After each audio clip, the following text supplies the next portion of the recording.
I would say, not sure if it's exactly Brutal Death, but I would say Dying Fetus was probably a band for me. And it was the album Destroy the Opposition that came out around 2001, if I'm not mistaken. So when I heard that, I was like opening up a whole new world of like chuggy riffs and double bass and blew me away. So yeah, around that time, maybe 2002.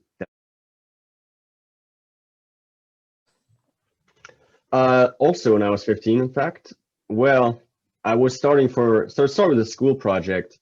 I was playing guitar already, have been playing guitar for most of my life, and as it goes in school, they were trying to put a band together for a school project, band project, and everybody plays guitar, but nobody plays bass. So they were looking for somebody who can play the bass, and I had no prior experience.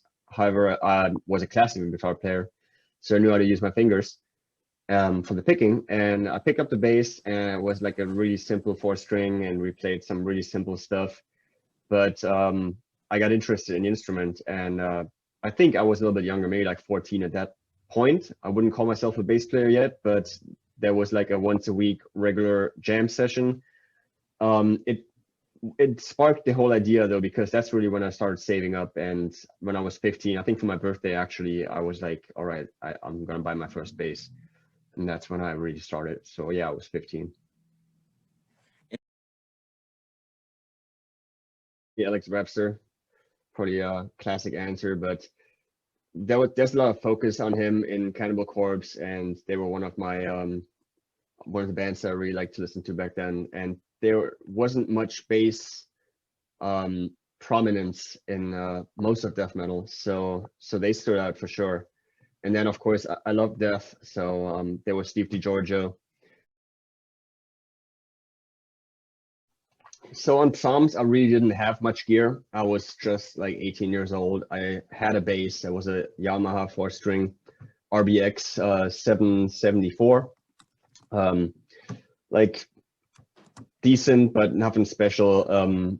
I didn't have a full amp, and the studio was equipped, so I just went and played whatever he had in the studio, which wasn't great. And didn't have things quite figured out then. So the strings I used were like way too thin. The gauge was too thin, so they were way too like sloppy sounding, and just didn't really get a tight rhythmic feel and a good sound out of it. So I'm not really that happy with the Psalms sound. But anyway, that was the first one. On Chapters, I used my Modulus Quantum 5 for the first time, that I still have and still play.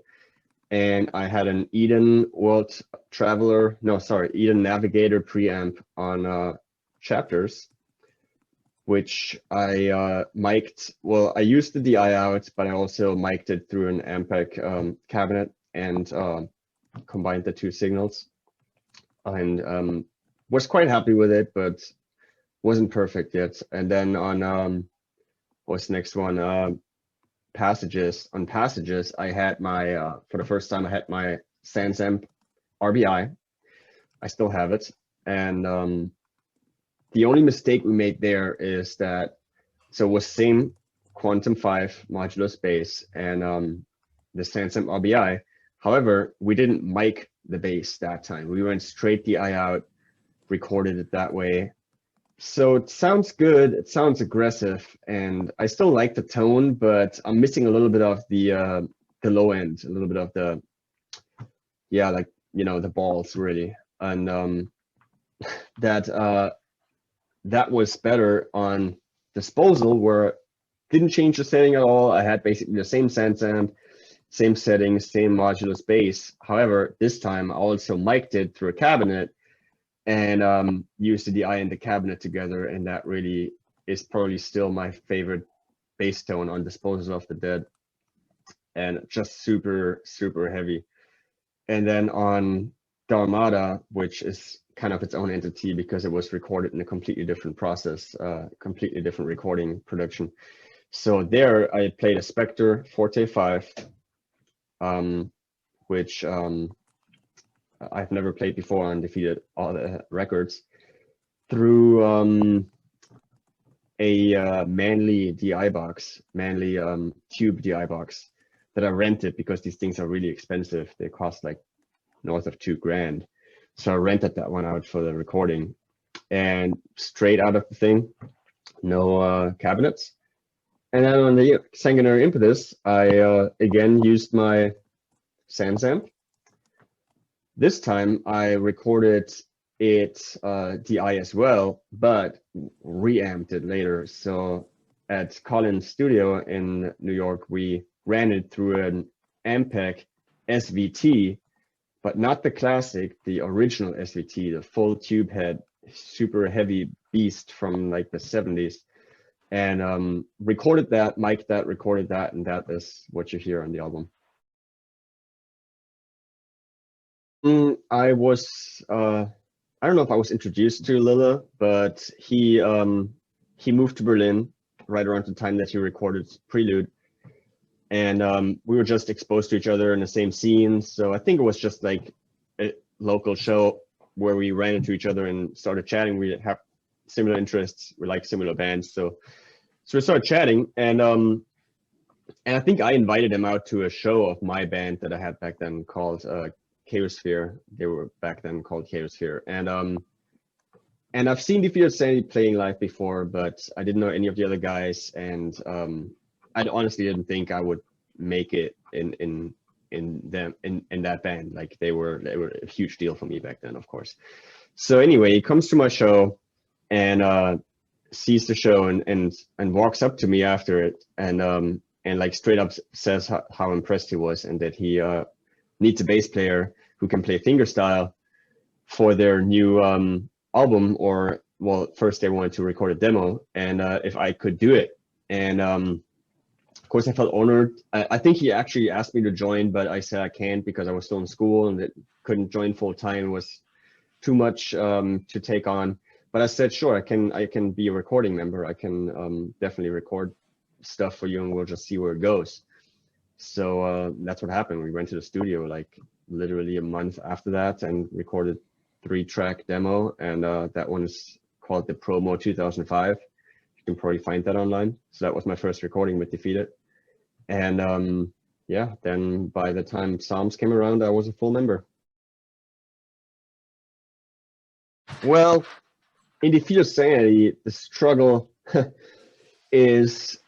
has been that it was not my band. So before that, I played with a bunch of guys who wrote a bunch of songs, and it was my band. But Defeated, I was the new guy in an established band, and I had to get into the minds of especially Lilla to figure out what he wants from me, especially in that phase where I was new. So sitting down with him, just him on the guitar, me on bass, and trying to get my playing up to his standard, so to say, or like to his satisfaction. That was pressure, of course, but also what was a big driver of me practicing my ass off and getting there. And pretty much in death metal, when it comes to like the struggle and what's the hardest thing to do as a bassist is to follow the drums, in my opinion, because drums in death metal, they're just relentlessly fast.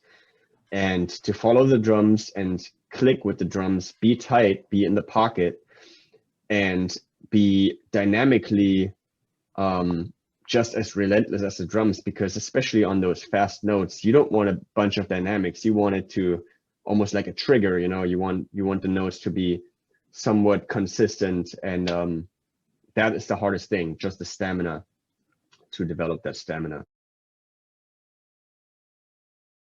Definitely, the hardest thing to do is probably to develop your own style, because in the beginning you want to follow what other people are doing. So you're listening, how is this guy playing that? How can I make it sound like this guy?